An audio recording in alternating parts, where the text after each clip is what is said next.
Today I thought I'd bring up my 80% AR15. First we'll open it up, make sure there's nothing in there. Actually, the reason I wanted to bring this out today is I've actually never shot it. If you've ever built a 80%, what you end up doing is you have to buy a kit to do the machining on it. The kit that I had purchased to do the machining on the rifle, it actually, I actually ended up not machining deep enough on it, which prevented me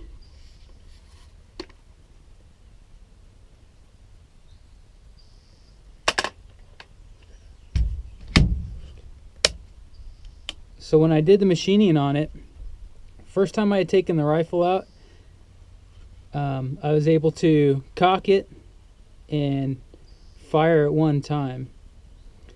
The only way I was able to fire it is if I took, like you can see it's on fire right now, here it's on safety. It wouldn't go all the way over to safety. It would go right in between, you know, the middle of it there. So I would cock it, it wouldn't fire. I would end up bringing this over, and I had to force it too. It wasn't going easily. So I forced it over here, and then it would fire. And when it would fire, it would go back up into fire. So I'd have to cock it again. I cock it again. It's in fire. I can't pull the trigger.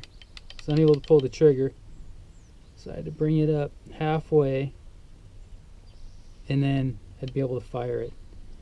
So what I ended up figuring out is the kit that I had purchased for it, in the measurements that it gave me, I didn't machine deep enough.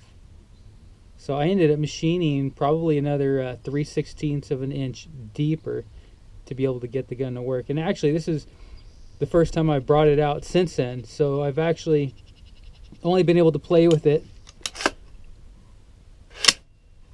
cock it, and see that now I can fully put it on safety. So I'm assuming it works. So I thought I'd bring it out today and give it a couple shots while I'm out here seeing if the gun works right. Brought a couple targets out too to see what the bullet will go through. Let's take a look at those.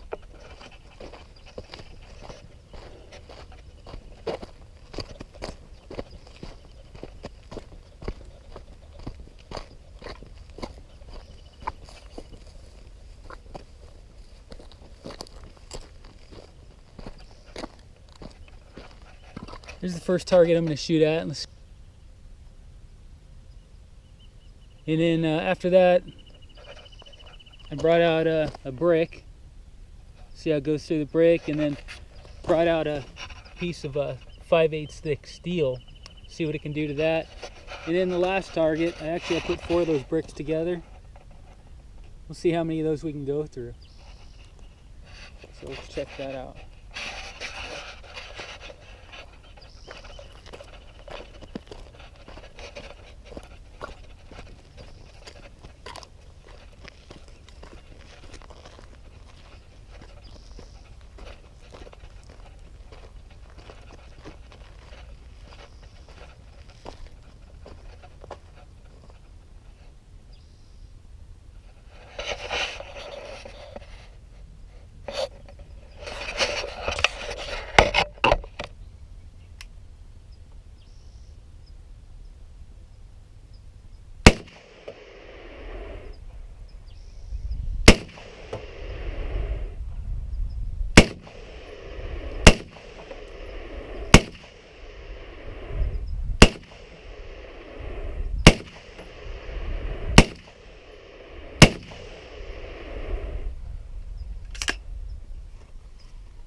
All right, let's go check that out. All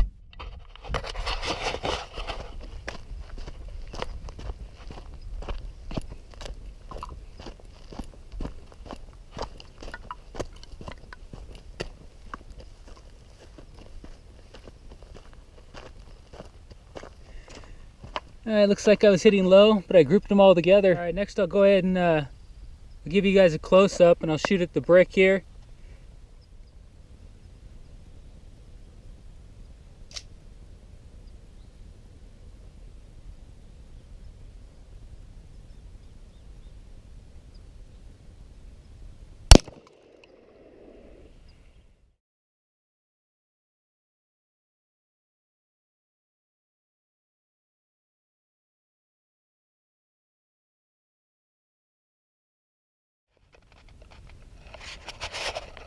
Alright, now I'll give you guys a close-up of this steel plate here. See where I can hit that.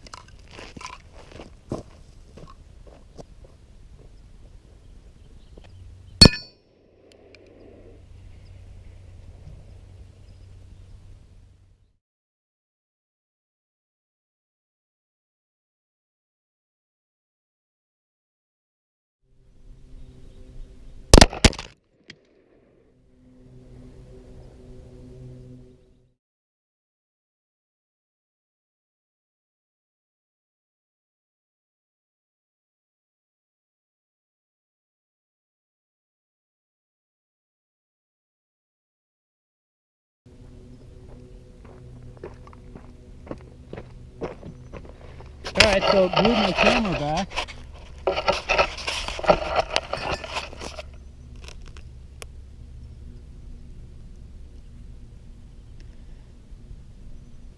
See, it made it through one of the bricks. Look at that.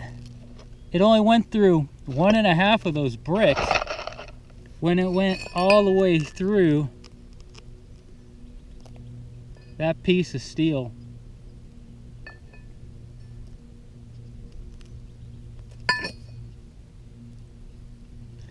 Alright, so just move this out of the way and knock out this bottle here.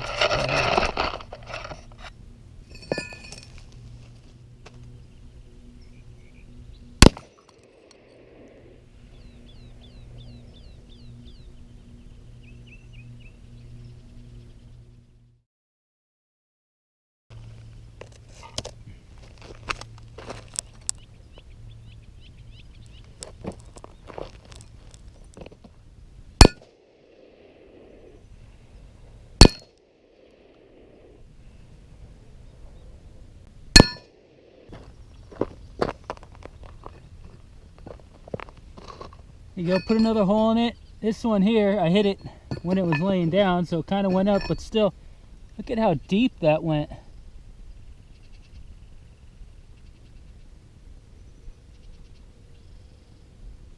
I'm going to put another piece of steel out here. This other piece of steel, it's actually not as thick, but it's a different type of steel. So let's try that out.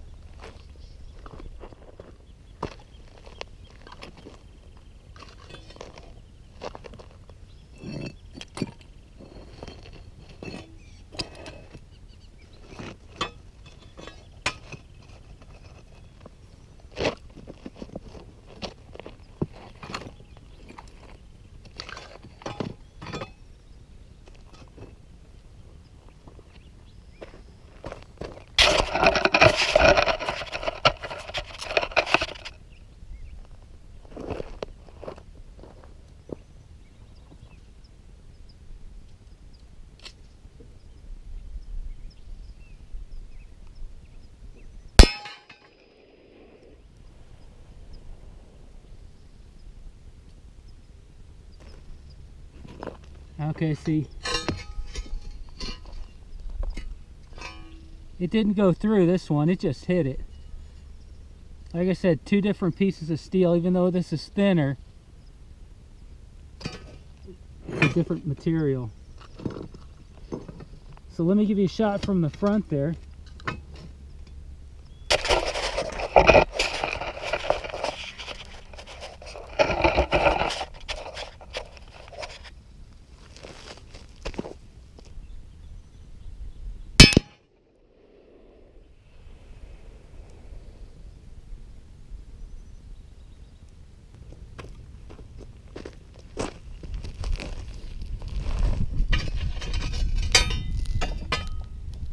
There it is again. Didn't put a hole through it. So after machining the lower receiver enough, I have no issues with the gun. When it wasn't machined deep enough, I could only take it over so far, and that's how that's where it had to be able to fire the gun.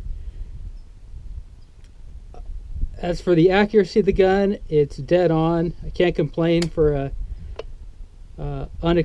inexpensive gun, I guess you could say. I think total this thing cost me $400 to build. Yeah, it's got the, you know, little scratches on it here and there and whatnot, but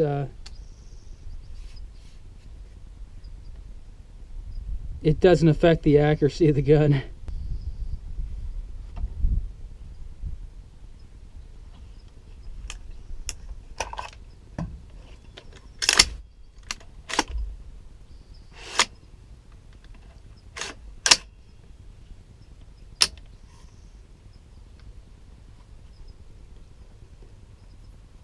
Let me know if you guys have any questions or anything to add to it. Really appreciate you watching. Thanks a lot.